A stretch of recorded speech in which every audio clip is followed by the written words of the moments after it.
What are the beliefs on life after death?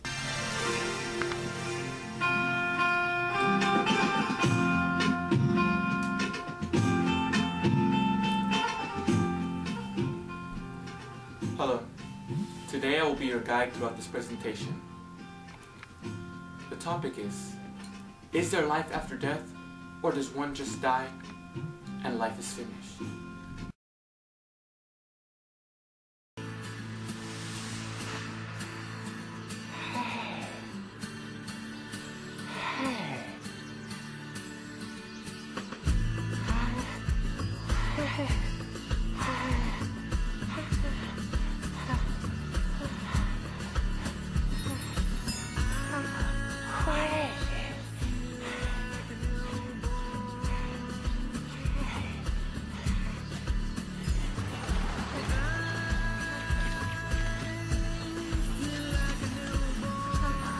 Is it Dad's birthday?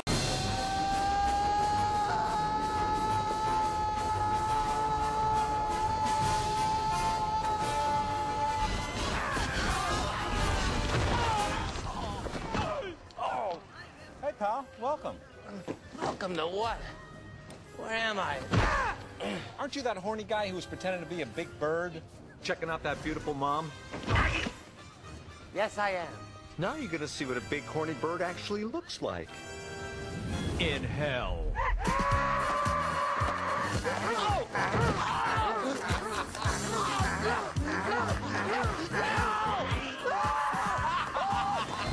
deserve this! I deserve this!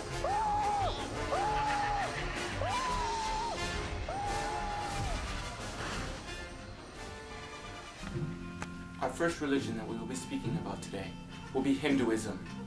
Our first speaker shall be Tara, followed by Lauren, and then Alejandra. May peace be with you throughout this presentation.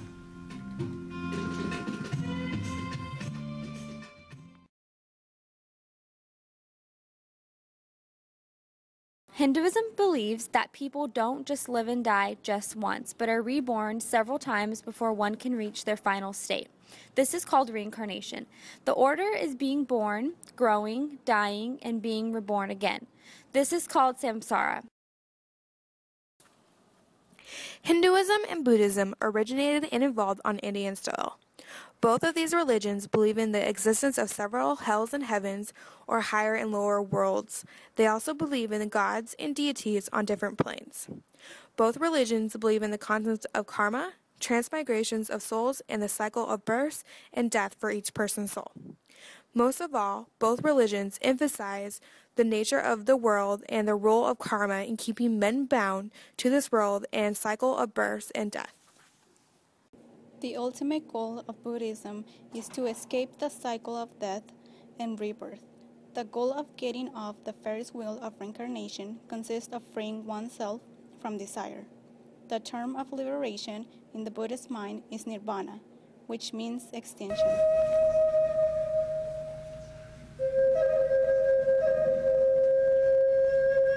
We will now be learning of the Native American beliefs, which include that once you die, your spirit leaves the body, rests, until a new body can be found. I leave you here now with this clip to show you a little bit of what this would look like. May peace be with you throughout this presentation.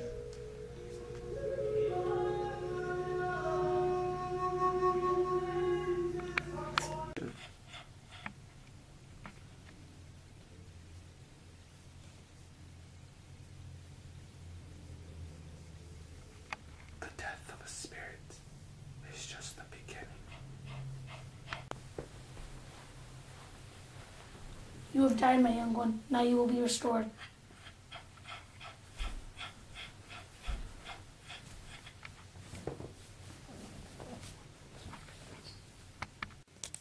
It is then the spirit finds a new body, which in this case is a dog, and it will forevermore live in this body and learn.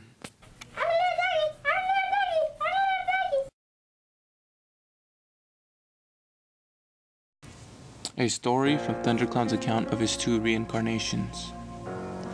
I, my ghost, was taken to the place where the sun sets the west. While at that place, I thought I would come back to the earth again. And the old man with whom I was staying said to me, "My son, did you not speak about wanting to go to the earth again?" I had, as a matter of fact, only thought of it, yet he knew what I wanted. Then he said to me, "You can go, but you must ask the chief first." Then I went and told the chief of the village of my desire, and he said to me, "You may go and obtain your revenge upon the people who killed you and your relatives." Then I was brought down to the earth. There I lived until I died of old age. As I was lying in my grave, someone said to me, "Come, let us go away." So then we went towards the setting of the sun. There we came to a village where we met all the dead. From that place I came to this earth again for the 3rd time, and here I am. What is quantum mechanics? To help give you an idea of what this is, I will leave you with a clip. Then after, Brandon will help explain what this is. I will now leave you, so I may leave to my alternate universe. I wish you luck on your journey, and may peace be with you.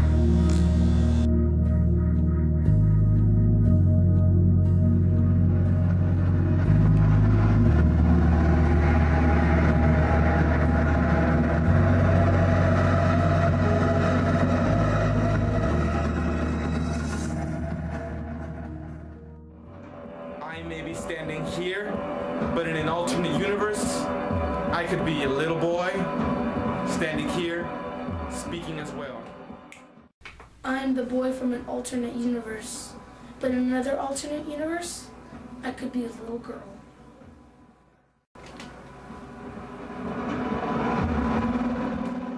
I am the little girl from the other universe, but I could be a dog from the other universe.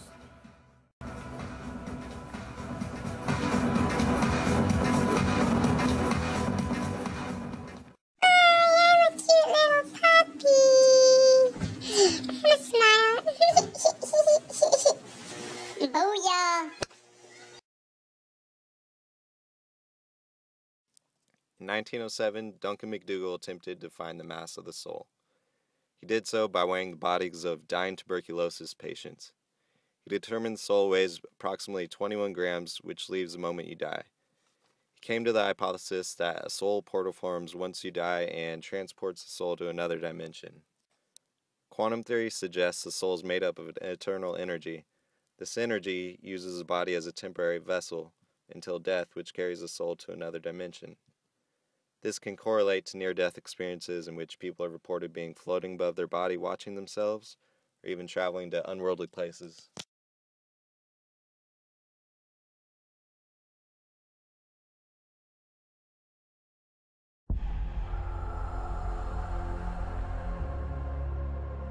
What happens when we die? Do we simply cease to be? Or do we survive in some form? What is it that makes us unique, conscious beings? It's the greatest mystery of existence, a problem seemingly too big for science to solve. Christians and Muslims believe in a heaven for the just and a hell for sinners. Other religions see death as a transition to an existence on a higher plane, or to another life here on earth. All of these beliefs have one thing in common. The body is just a vessel for the soul, and the soul is eternal. From deep inside the coma was that I was, it's what I sometimes call the earthworm eye view of the world. Everything was kind of murky, brown, red, dark. I literally remember roots over my head And I seemed to be there for a very, very long time. I had no memory whatsoever of my life, no words, my language was gone.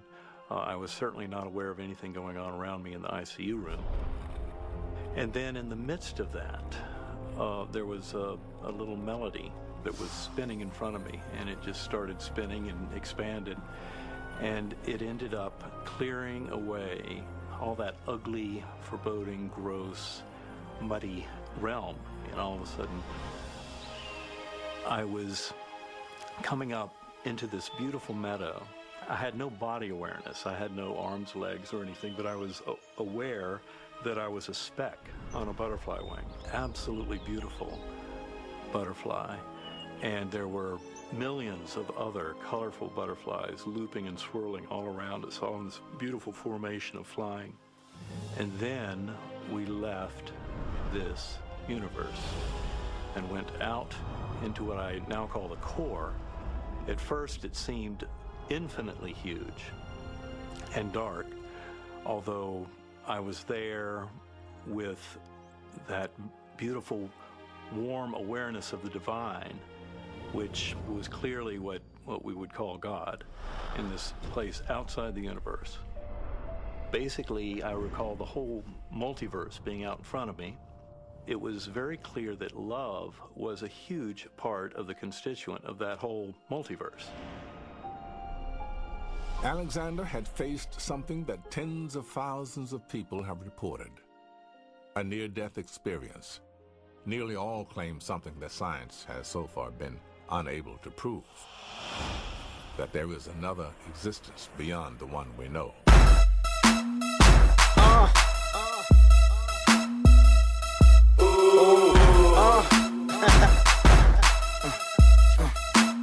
Yeah, I know what this is. We used to ditch school and head straight up to the mall, just so we could be the first ones with them on. Return to school by lunchtime like, what now? And today we in the club like, what now? You better look down, cause I know you see him. Say what? I know you see him. Say what? I know you see him. 1,000 for the jeans, 200 for the shoes, and sure, I'ma rock these tattoos.